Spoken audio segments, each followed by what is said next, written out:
Friends, my name is Narendra and in this video I will tell you how to enable developer mode in Xiaomi Redmi 7A mobile phone or in any another Android phone. So let's begin with this.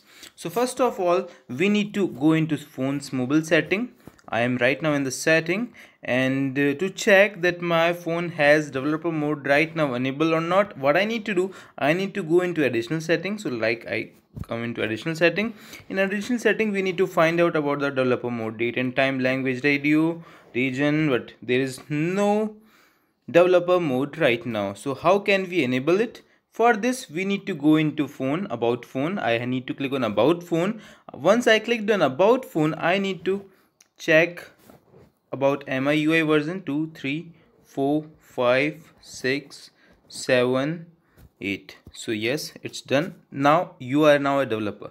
So now my phone is in developer mode. Now if I will go back again, I need to go into additional settings. Click on additional settings.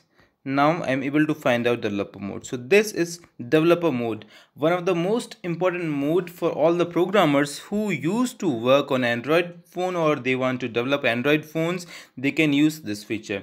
Or many times we need to install many applications. Those are APK files that we need to download from computer or we need to sync from computer. So in those cases, this can help. Thank you for watching this video. Have a great day ahead.